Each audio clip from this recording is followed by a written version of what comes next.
Mi padre no solía levantar la voz a menudo y eso era parte de lo que hacía que pesara tanto cuando finalmente lo hacía. Pues tienes 2 días, dijo él con cada palabra medida y controlada como si la hubiera ensayado 1000 veces. Mete tus cosas en maletas, deja las llaves y no hagas que esto se vuelva algo feo. Yo acababa de soltar mi petate militar junto a la puerta, oliendo todavía ligeramente a combustible de avión y al polvo del desierto de mi última misión, cargando aún con un cuerpo que no había aprendido del todo a estar en casa de nuevo. Mi madre estaba detrás de él con esa expresión suave y cuidadosa que usaba cuando quería parecer razonable mientras decía algo imperdonable. Mi hermana Lucía se apoyaba contra la encimera de la cocina, sonriendo como si ya hubiera trasladado sus cosas a mi habitación, y yo me quedé allí de pie en la entrada de la casa que mi abuelo Manuel construyó con sus propias manos, escuchando el sonido de algo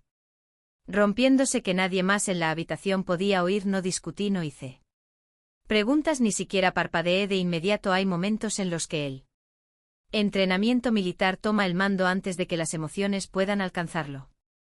Y ese fue uno de ellos. En el ejército aprendes rápido que reaccionar demasiado pronto puede costarte todo. Aprendes a evaluar, a observar y a esperar. Así que esperé, dejé que el silencio se asentara entre nosotros hasta que se volvió incómodo, hasta que mi padre cambió el peso de su cuerpo ligeramente, como si esperara que yo llenara ese vacío con una protesta. Ya me has oído, añadió ahora más bajo pero más afilado. Esto no está en discusión. Te he oído, respondí. Eso fue todo. Mi madre exhaló como si hubiera estado conteniendo el aliento. Valentina, estamos intentando hacer esto de la manera que sea mejor para todos, dijo ella suavemente, dando un paso adelante, lo justo para parecer compasiva sin cerrar. Realmente la distancia a la casa es demasiado para que tú la gestiones sola. Especialmente con tus horarios en el cuartel y con Lucía a punto de casarse con. Lucía a punto de casarse, repitió mi hermana a la ligera, despegándose de la encimera. Simplemente tiene más sentido. Casi nunca estás aquí, tía. No es como si llevaras una vida normal. Ya ahí estaba la parte a la que querían que reaccionara. La parte de la que probablemente habían hablado de antemano, sentados alrededor de esta misma mesa de madera de roble, decidiendo cómo presentar la situación para que pareciera preocupación en lugar de estrategia. Miré a Lucía. Llevaba un jersey blanco que parecía nuevo y su pelo estaba peinado con esas ondas perfectas que gritaban premeditación. Se veía como alguien preparándose para un futuro que ya había sido organizado para ella, y tal vez en su mente así era. 2 días, repitió mi padre de nuevo, como si repetirlo lo hiciera más real o más final.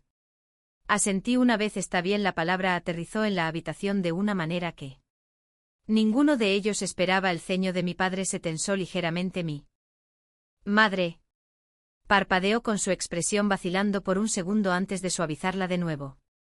La sonrisa de Lucía flaqueó lo suficiente como para mostrar confusión bajo su confianza. ¿Estás de acuerdo?, preguntó ella. Dije que está bien. Pasé por su lado, adentrándome en la casa, y el crujido familiar de los tablones del suelo me mantuvo firme mientras todo lo demás cambiaba. El aire olía ligeramente a limpiador de limón y a algo floral, el toque de mi madre superpuesto a años de algo más antiguo, algo que pertenecía a mis abuelos. Ese olor siempre había significado hogar, pero ahora se sentía como algo que estaba siendo borrado. Detrás de mí podía oír cómo intercambiaban miradas sin hablar. Esperaban resistencia, esperaban una escena emocional, esperaban algo que pudieran señalar más tarde y decir: ves, por eso tuvimos que hacerlo de esta manera. Lo que no esperaban era el silencio. Entré en la cocina y puse la mano en el borde de la encimera donde mi abuelo solía estar cada mañana leyendo el periódico con una taza de café, solo que siempre se enfriaba antes de que terminara. Por un segundo casi pude verlo allí, con los hombros ligeramente encorvados y los ojos afilados. A pesar de los años te lo estás tomando sorprendentemente bien, dijo mi madre.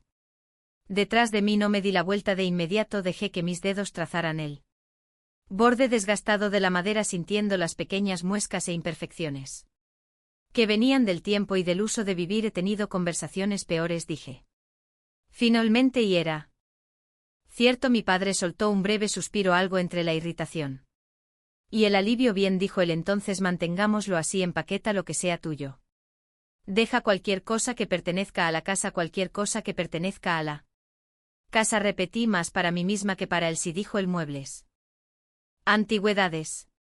Cualquier cosa que tus abuelos tuvieran la intención de que se quedara aquí. Casi sonreí ante eso, no porque fuera gracioso, sino por lo cuidadosamente que eligió esas palabras, intención de que se quedara aquí, como si la intención fuera algo que él pudiera definir. Ahora sé lo que pertenece aquí, dije. Hubo una pausa. Pequeña pero suficiente. Bien, dijo mi madre rápidamente, solo queremos evitar malentendidos. Malentendidos, asentí de nuevo y luego busqué en el armario donde se guardaban las tazas de café. Mi mano se movió automáticamente sacando la misma taza de cerámica que había usado desde que era adolescente. Tenía una fina grieta a lo largo del asa que nunca se había roto del todo. Valentina, dijo Lucía con voz más ligera, ahora casi burlona, ¿de verdad te vas a ir así, sin pelea, sin discurso? La miré por encima del hombro. Eso lo haría más fácil para ti. Su sonrisa volvió. Pero esta vez no llegó a sus ojos. No más fácil, solo era lo esperado. Entonces supongo que hoy no estoy de humor para cumplir expectativas. Llené la taza con agua y la metí en el microondas y el suave zumbido llenó el silencio que siguió. Me dio un momento para pensar sin que vigilaran mi cara demasiado de cerca, porque la verdad era que había algo que ellos no sabían. Había algo arriba, detrás de una pared, por la que siempre habían sentido curiosidad pero que nunca entendieron. Una caja fuerte que mi abuelo había instalado hace años, del tipo que no llama la atención a menos que sepas exactamente dónde mirar. Siempre habían asumido que contenía algo valioso, algo que valía la pena llevarse. Tenían razón, pero no de la manera que pensaban. Para cuando el microondas pitó ya había tomado mi decisión. Empaquetaría, etiquetaría cajas, me movería por la casa como alguien preparándose para irse y les dejaría creer que ya habían ganado, porque a veces la forma más rápida de perder el control es pensar que ya lo tienes. Saqué la taza, la envolví entre mis manos y me volví hacia ellos. Me habré ido para él viernes, dije. Mi padre asintió satisfecho. Mi madre me dio una pequeña sonrisa de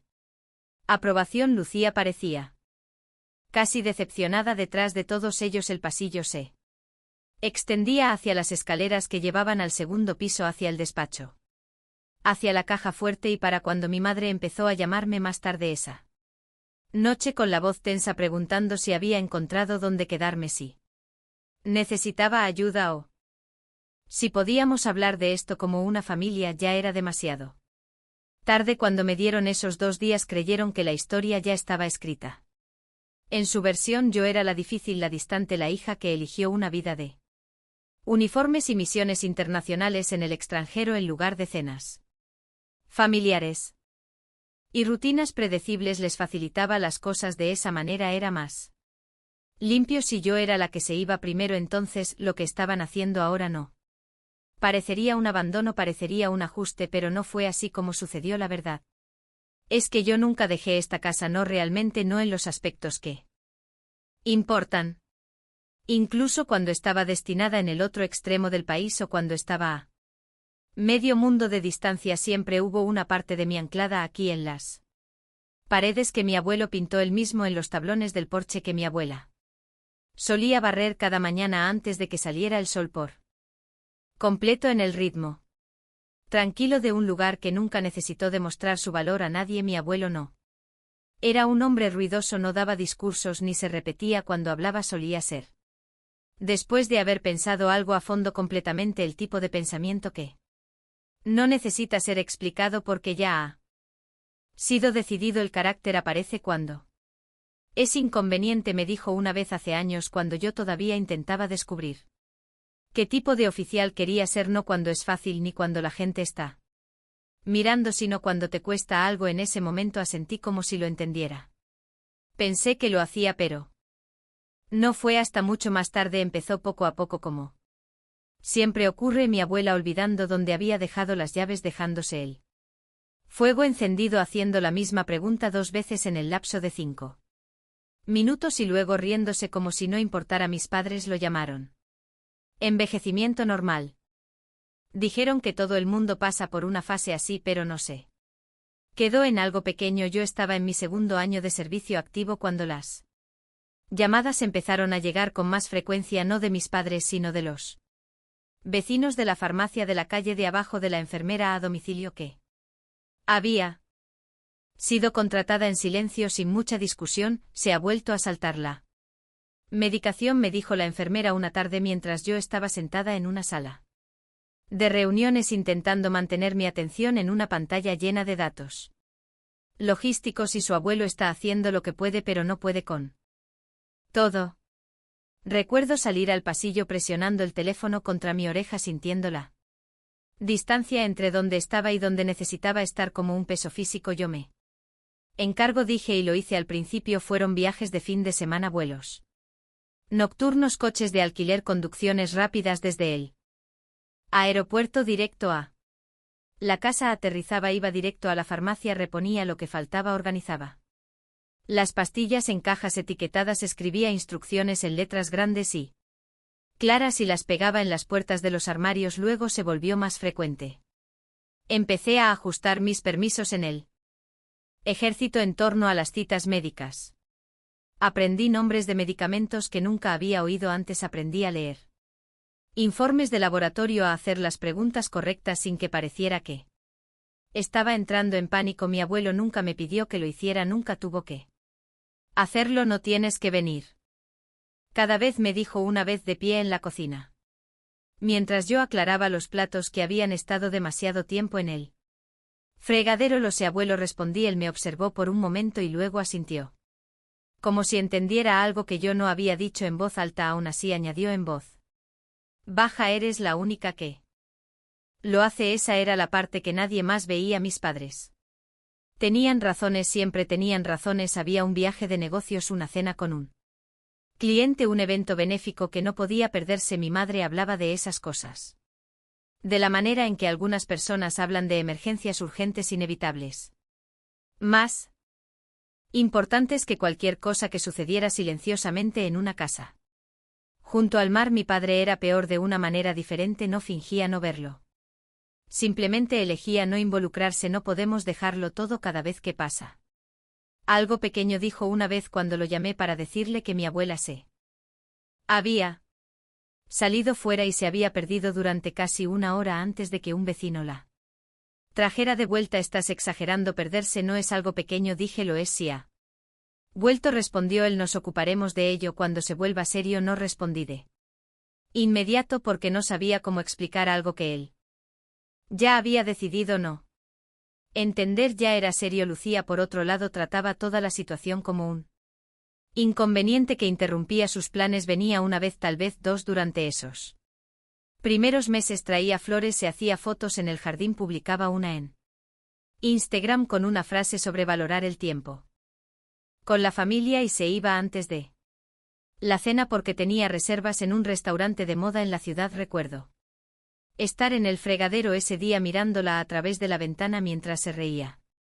por teléfono con su voz brillante y sin esfuerzo. Este lugar simplemente se siente viejo, decía. Ni siquiera bajaba la voz. No sé cómo lo aguantan. Mi abuela estaba dormida en la habitación de al lado. Mi abuelo oyó cada palabra, no dijo nada entonces. Rara vez lo hacía en momentos así, pero vi la forma en que se tensó su mandíbula, la forma en que sus hombros se cuadraron ligeramente, como si se estuviera preparando contra algo que no podía detener. Esa mirada se quedó conmigo. Volvió más a menudo a medida que pasaba el tiempo, mientras los días se desdibujaban en rutinas que se sentían menos como visitas y más como mantenimiento, mientras yo me convertía en la que sabía que facturas debían pagarse, que tuberías necesitaban arreglo, que vecinos eran de confianza para pasarse cuando yo no estaba. No vivía en la casa, pero yo era la que la mantenía en pie. Cuando mi abuela falleció, la casa se quedó en silencio de una manera que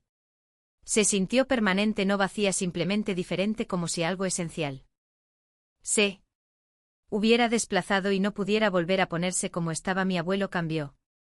Después de eso se volvió más silencioso, sí, pero también más agudo, más enfocado. Como si el duelo le hubiera quitado la poca paciencia que le quedaba para fingir que las cosas estaban mejor de lo que estaban 2 semanas Después del funeral lo estaba ayudando a meterse en la cama cuando extendió la mano y me agarró la muñeca con un apretón más firme de lo que esperaba. ¿Creen que no lo veo?, dijo. Supe inmediatamente a quién se refería. No creo que estén intentando ocultarlo. Respondí con cuidado. Soltó un suspiro que sonó casi como una carcajada, pero sin pizca de humor. No están esperando a que yo mejore, dijo. Están esperando a que yo termine. Las palabras quedaron suspendidas en el aire entre nosotros, pesadas e innegables. No discutí porque yo también lo había visto. No me voy a ninguna parte esta noche, dije en su lugar. Me estudió la cara por un momento, luego asintió, soltándome la muñeca. Lo sé, dijo. Ese es el punto. Esa fue la noche en que entendí algo que no había estado dispuesta a admitir antes. Esto no iba a terminar de la manera que mis padres pensaban. No iba a ser una transición tranquila, un simple traspaso de propiedad de una generación a la siguiente envuelto en palabras educadas y obligaciones familiares. Iba a ser una prueba no de quién tenía el parentesco, sino de quién se había presentado realmente cuando importaba, y en esa prueba solo había una respuesta en la que mi abuelo confiaba. No era la que mi familia esperaba. Una semana después de esa conversación, mi abuelo me pidió que lo llevara al pueblo. Lo dijo con naturalidad, como si no fuera más que un recado rutinario. Tengo que pasar por una oficina cerca del puerto, me dijo durante el desayuno con su voz firme, casi demasiado firme. Solo son unos papeles que he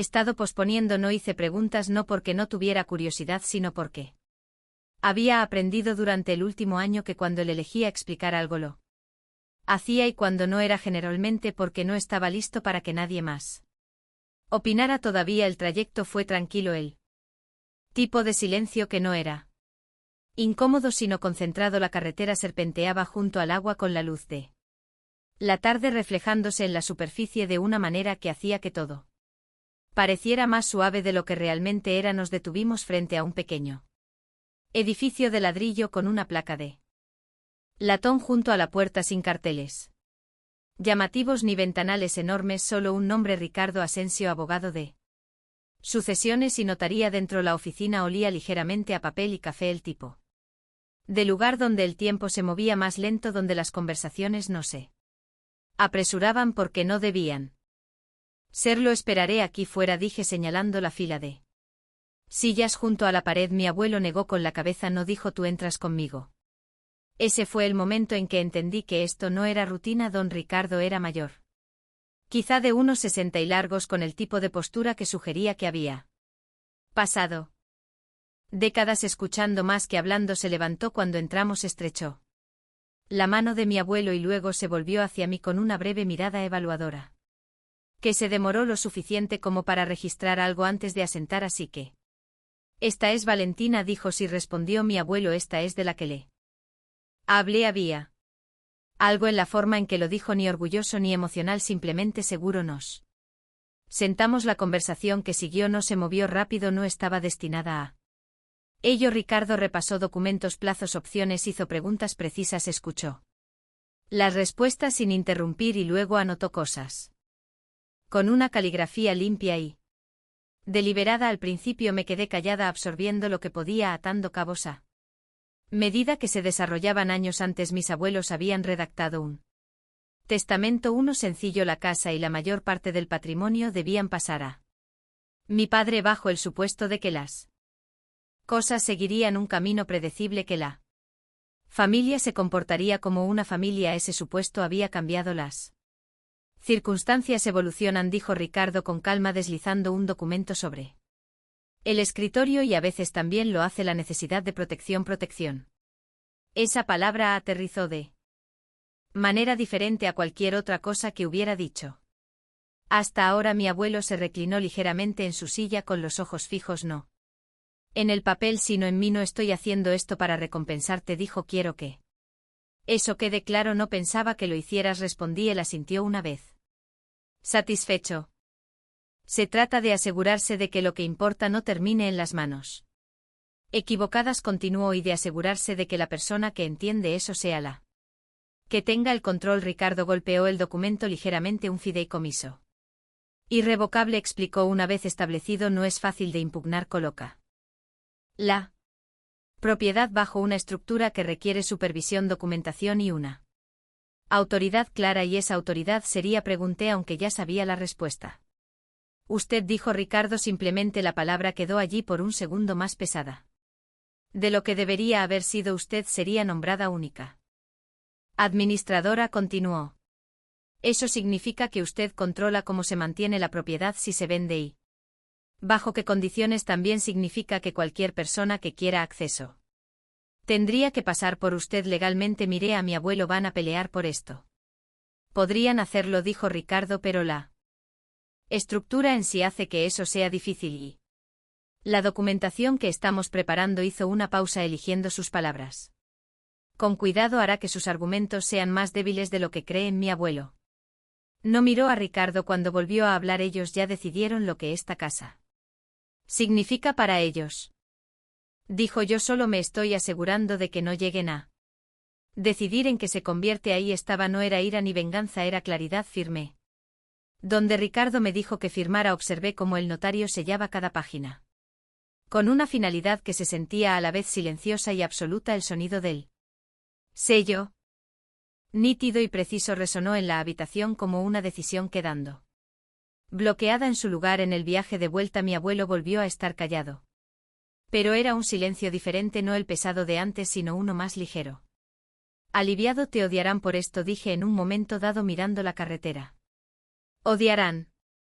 El límite que les has puesto, corrigió él. No, la verdad, dejé que eso se asentara para cuando llegamos a casa. Ya entendía lo que venía después. No confrontación, sino preparación. Durante las semanas siguientes Ricardo y yo manejamos todo con cuidado. Se registraron las transferencias, se archivaron los documentos y se aseguraron copias en lugares que nadie en mi familia conocía. No se anunció nada. Esa parte fue intencionada. Te mostrarán quiénes son más claramente si creen que no tienes protección, me había dicho Ricardo durante una de nuestras últimas reuniones. La gente no oculta sus intenciones cuando cree que no hay nada que los detenga. Tenía razón. Después de que mi abuelo falleciera, el cambio fue inmediato. Mi madre empezó a hacer preguntas más directas sobre la casa, sobre el papeleo, sobre si se había actualizado algo. Mi padre se involucró más de lo que nunca lo había estado, llamando, pasándose por aquí, caminando por las habitaciones como si las estuviera midiendo para algo. Lucía fue incluso más allá. Hablaba de reformas, de paletas de colores, de modernizar el espacio. Me enviaba fotos de cocinas que le gustaban, distribuciones que quería probar, como si la casa ya hubiera sido transferida, como si el futuro que imaginaba ya estuviera garantizado. No la corregí, dejé que todos siguieran adelante bajo la misma suposición de que todo eventualmente les pertenecería, de que yo era solo un inconveniente temporal. Esa suposición me dio algo mucho más valioso de lo que la confrontación. Jamás podría haberme dado tiempo para preparar algo que nunca verían venir. La caja fuerte del despacho de arriba siempre les había fascinado, no porque supieran lo que había dentro, sino porque asumían que tenía que ser importante, así que me aseguré de que lo fuera. Puse dentro todo lo que necesitarían para entender exactamente qué había pasado y exactamente qué habían perdido. Una copia notarizada del fideicomiso, una carta de Ricardo confirmando su validez, un sobresellado con la letra de mi abuelo en el frente, una memoria USB y sobre todo una sola hoja de papel colocada donde sería lo primero que verían. Al abrir la puerta elegí las palabras con cuidado, simples, directas, imposibles de malinterpretar. Si estás leyendo esto porque viniste buscando algo para llevarte, entonces ya sabes por qué te quedaste fuera. Cerré la caja fuerte y la bloqueé.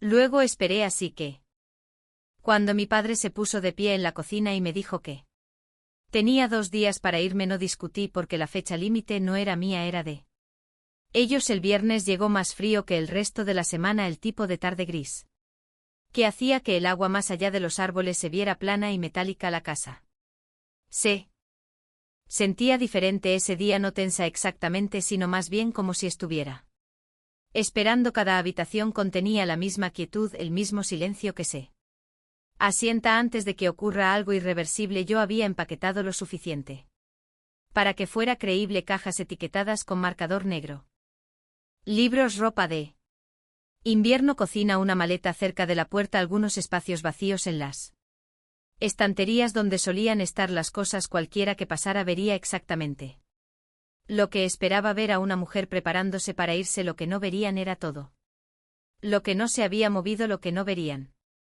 era el hecho de que yo ya había decidido que no me iba a ninguna parte. Llegaron justo antes de las 5. Mi padre entró primero con las llaves en la mano, la postura recta y controlada, la forma en que se comportaba cuando creía que estaba a punto de resolver algo de manera eficiente. Mi madre lo seguía un paso por detrás, con su expresión ya dispuesta en algo que podría pasar por preocupación si no mirabas demasiado de cerca. Lucía llegó la última, con sus tacones chasqueando ligeramente contra el suelo y sus ojos moviéndose rápido por la habitación como si ya la estuviera imaginando de otra manera. ¿Eso es todo?, preguntó mirando las cajas. Había un leve matiz de decepción en su voz, como si esperara más. ¿Es suficiente?, dije. Mi padre dejó sus llaves sobre la mesa y miró alrededor una vez asimilando la escena. Bien, dijo. Entonces no alargamos esto. No preguntó cómo estaba, no preguntó a dónde iba. Fue directo al grano. La caja fuerte, dijo. Deberíamos revisarla antes de que te vayas. Asegúrate de que todo esté contabilizado. Ahí estaba. No era una pregunta. Era un paso en un proceso que ya había decidido que le pertenecía. Está en el despacho, dije. En el mismo lugar de siempre, asintió una vez ya moviéndoselo. Seguí a distancia, no lo suficiente como para parecer involucrada, ni lo suficientemente lejos como para perderme nada. Mi madre dudó medio segundo y luego fue tras él. Lucía se puso detrás de ella con su curiosidad ya sin ocultar. El despacho no había cambiado, el mismo escritorio, las mismas estanterías, el mismo aroma tenue a papel viejo y cedro. Era la única habitación de la casa que todavía se sentía enteramente como mi abuelo, sin el toque de la versión de nadie más de lo que debería ser. Mi padre fue directo al escritorio, abrió el cajón superior y sacó la pequeña llave que siempre se había guardado allí. La sostuvo un segundo girándola ligeramente entre sus dedos como si se confirmara algo así. Mismo conveniente, dijo. No respondí. Se movió hacia la pared, presionó su mano contra el panel que yo sabía que siempre había sospechado que ocultaba algo y lo deslizó para abrirlo. La caja fuerte estaba allí detrás, sólida y corriente, con su superficie mate por los años de haber sido dejada en paz por un breve momento. Nadie habló. Entonces insertó la llave. El clic fue silencioso, casi insignificante.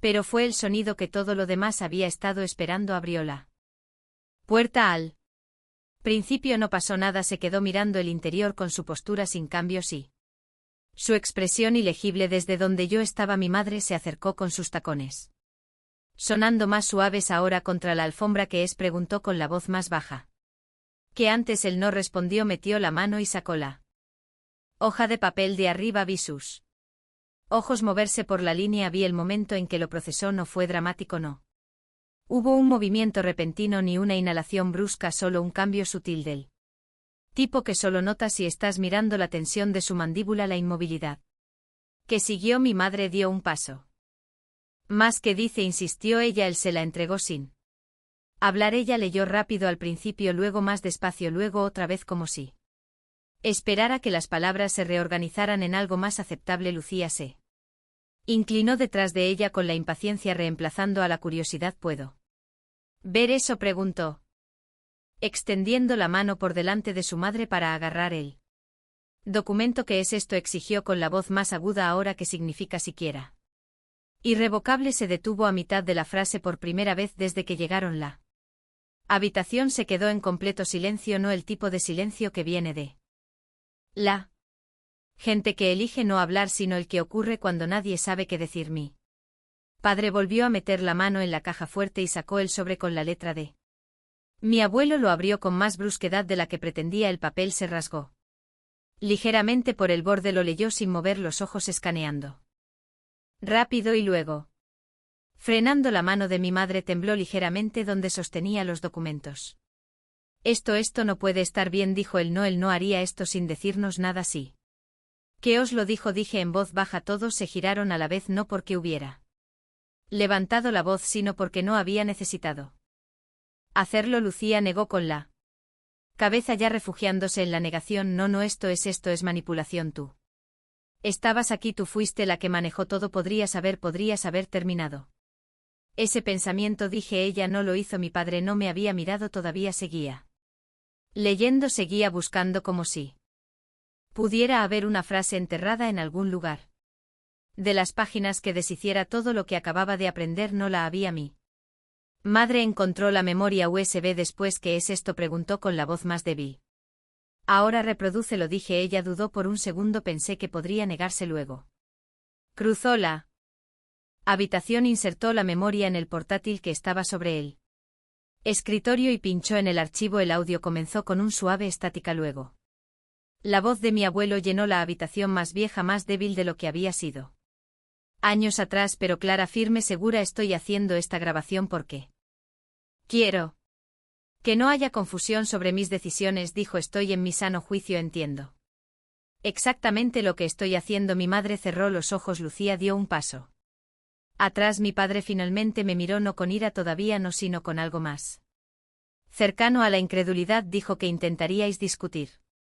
Añadí manteniendo mi voz nivelada. ¿Que diríais que no entendía lo que firmaba la grabación? Continuó. No.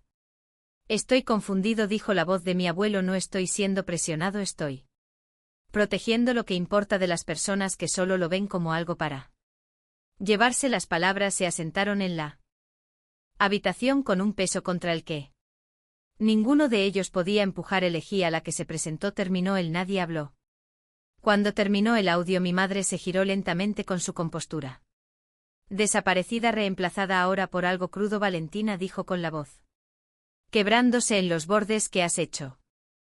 Seguí instrucciones, respondí. Lucía volvió a negar con la cabeza, esta vez más rápido, como si el movimiento por sí solo pudiera deshacer lo que acababa de pasar. Esto no ha terminado, dijo. Podemos impugnar esto, podéis intentarlo, dije. Mi padre cerró la puerta de la caja fuerte, con más fuerza de la necesaria. El sonido resonó ligeramente en la pequeña habitación. Por primera vez se veía más pequeño, no físicamente, sino de la manera en que se ve la gente cuando el resultado que asumían inevitable se les escapa de las manos. Se fueron 10 minutos después, sin discursos ni discusiones. Mi madre olvidó su bolso y tuvo que volver a por él. Mi padre no me miró mientras salía. Lucía sí lo hizo. Si la ira tuviera temperatura, la habitación se habría agrietado. La puerta se cerró tras ellos. La casa volvió a quedarse en silencio y entonces mi teléfono empezó a sonar. La primera llamada llegó menos de un minuto después de que su coche saliera de la entrada. Vi la pantalla iluminarse en la encimera de la cocina, con el nombre de mi madre llenando el espacio donde su voz había estado hacía apenas unos momentos. No me moví, dejé que sonara, dejé que se quedara en silencio, dejé que empezara de nuevo. A la cuarta llamada descolgué, no para responder, sino solo para escuchar su voz. Entró de inmediato, sin aliento, despojada del tono cuidadoso que había llevado toda la semana. Valentina, no hagas esto, dijo con las palabras tropezando unas con otras. Por favor, solo espera, no presentes nada más, no hables con nadie. Necesitamos manejar esto como una familia. No dije nada. Hubo una pausa al otro lado, del tipo que ocurre cuando alguien se da cuenta de que ya no controla la conversación. Valentina insistió, más suave.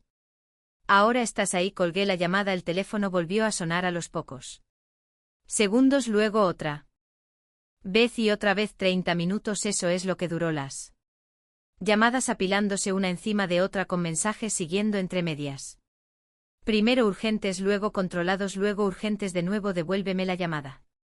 Podemos arreglar esto. No entiendes lo que estás haciendo, por favor. Guardé cada uno de ellos para cuando las llamadas cesaron. La casa se había asentado en un tipo de silencio diferente, no el silencio tenso de antes, sino algo más claro, más limpio. El siguiente movimiento llegó exactamente de la manera que esperaba. Legal. Mi padre presentó una demanda a los 3 días. Estaba estructurada de la manera que Ricardo había predicho. Lenguaje limpio, tono razonable, construida en torno a una afirmación central: que mi abuelo no había estado en un estado mental sano cuando firmó los documentos y que yo había ejercido una influencia indebida mientras actuaba como su cuidadora principal en él. Papel parecía controlado. Medido preocupado en realidad era desesperación con un mejor formato. Ricardo me llamó la mañana después de la presentación. Han hecho su movimiento, dijo sin preámbulos. Me lo imaginaba bien. Entonces también sabes lo que viene después. Se programó una audiencia en unas semanas. El tiempo intermedio se movió de manera diferente a los días antes de la caja fuerte, más lento en algunos aspectos, más afilado en otros. Cada interacción importaba, cada palabra cargaba peso. No respondí a mis padres directamente, dejé que todo pasara por Ricardo. Él construyó el caso de la misma manera que siempre lo hacía, metódicamente, sin emociones, anclado en hechos que no cambiaban sin importar cómo se presentaran. Recopilamos todo, informes médicos confirmando la claridad cognitiva de mi abuelo. En el momento en que se firmó el fideicomiso, declaraciones de la enfermera a domicilio, documentando quién había estado presente durante su cuidado, registros financieros que mostraban quién había pagado qué y cuándo, y luego estaban los mensajes, las llamadas de mi madre, los correos electrónicos de mi padre, los textos de Lucía. Uno en particular destacaba: había sido enviado tarde por la noche, probablemente por frustración, y luego borrado segundos después, pero no antes de que yo lo hubiera visto. Si ella no coopera, había escrito Lucía, dile a papá que presione con el ángulo muerto, se doblegará si cree que todo el mundo se enterará. El ángulo muerto, esa fue la primera vez que entendí lo que había estado impulsando todo esto. Ricardo lo confirmó en unos días. El negocio de mi padre no era estable, las líneas de crédito se habían endurecido, se estaban ejecutando garantías personales. La casa no era solo un activo para él, era una salida. Todo encajó: la urgencia, el plazo de 2 días, la insistencia en que Lucía necesitaba la casa para su futuro. Nunca se había tratado de su futuro, se había tratado de la supervivencia de él. La audiencia tuvo lugar un jueves por la mañana. La sala del tribunal era más pequeña de lo que la mayoría de la gente espera, sin iluminación dramática ni voces elevadas, solo filas de bancos de madera, una jueza que había visto cada versión imaginable de conflicto familiar, y un espacio donde las historias o se sostenían o no. Mis padres se sentaron en una mesa, yo me senté en otra. Lucía entre ellos, vestida de azul pálido, con su postura más recta de lo habitual, como si pudiera mantenerlo todo en su sitio si no se movía. Su abogado habló primero, pintó un cuadro que casi sonaba creíble si no conocías los detalles: una familia preocupada, una hija en duelo, una situación que se había descontrolado porque una persona no podía manejarla. Responsabilidad depositada en ella. No levantó la voz, no lo necesitaba. Ricardo se levantó cuando fue su turno, no discutió la historia, la reemplazó. Fechas, documentos, registros, guió al tribunal a través de la formación del fideicomiso. Paso a paso mostró las firmas, la notarización, el cronometraje. Luego pasó al cuidado, no lo que yo sentía sino lo que hice: registros de la farmacia, facturas de mantenimiento, registros de viaje. La declaración de la enfermera no dijo que yo amara más a mis abuelos. Mostró que yo había estado allí más. Entonces llegó la grabación. La voz de mi abuelo llenó la habitación de nuevo, tal como lo había hecho en el despacho. Clara, segura, final. No estoy confundido, dijo. Nadie interrumpió, nadie objetó porque no había nada a lo que objetar. Finalmente Ricardo abordó el motivo, no de manera agresiva, solo lo suficiente: presión financiera, cronometraje, el intento de forzarme a salir. Antes de cualquier revisión legal llamaron a mi padre para responder. Mantuvo la compostura al principio, respuestas cuidadosamente redactadas, declaraciones generales. Entonces Ricardo hizo una pregunta simple: ¿estaba usted bajo presión financiera en el momento en que intentó asumir el control de la propiedad? Hubo una pausa, no larga pero suficiente. Todo el mundo tiene presiones, dijo mi padre específicamente. Continuó Ricardo: ¿buscaba usted el control inmediato de la propiedad para aliviar esa presión? Otra pausa, esta más larga. Mi padre miró a la jueza, luego a su abogado, luego brevemente a mí. Entonces lo dijo: necesitábamos que ella cooperara, respondió. El control se le escapaba lo justo para que pudiéramos estabilizar las cosas. Eso fue todo lo que hizo falta, ni ira ni acusación, solo la verdad dicha un paso demasiado lejos. La jueza no reaccionó de inmediato, no lo necesitaba cuando dictó Sentencia su voz. Era firme, el fideicomiso era válido, la demanda fue desestimada, no había pruebas de influencia indebida, la documentación, señaló ella, respaldaba abrumadoramente la estructura como intencionada y apropiada, fue más allá, abordó el intento de sacarme de la propiedad antes de cualquier resolución legal, lo llamó inapropiado y presionante, les ordenó cubrir una parte de mis gastos legales y estableció límites claros, nada de acceso a la propiedad, nada de contacto directo fuera de los canales legales, a menos que yo eligiera lo contrario. La sala se quedó en silencio mientras ella terminaba. Mi madre lloró, no suavemente, no por efecto de verdad. Lucía no se movió. Mi padre se levantó más despacio que antes. Su postura ya no era tan controlada como lo había sido cuando esto empezó. No me miraron cuando se fueron, no lo necesitaban. 2 semanas después mi padre renunció a un consejo de administración del que había formado parte durante años, sin anuncios ni explicaciones. No hacía falta, la gente entiende más de lo que dice. Esa tarde conduje de vuelta a la casa, el mismo camino, el mismo giro, la misma vista del agua abriéndose entre los árboles, nada en ella parecía diferente. Ese era él. Abrí la puerta y entré. El aire se sentía igual, el silencio se sentía igual. Dejé mi maleta en la entrada, caminé hacia la cocina y busqué la misma taza de cerámica que había sostenido el día en que todo cambió. La grieta a lo largo del asa seguía allí sin cambios. La llené, salí al porche y me senté en la silla que mi abuelo solía preferir a última hora de la tarde. Durante mucho tiempo no pensé en el tribunal, ni en las llamadas, ni en las palabras que se habían dicho. Pensé en los años anteriores, en las cosas pequeñas, en aquellas en las que nadie más había estado presente. No gané porque luchara más fuerte, no gané porque fuera más lista que nadie, gané porque me quedé, porque cuando importaba, cuando era inconveniente, no reconocido y difícil, no me fui, y al final eso fue lo único que se sostuvo.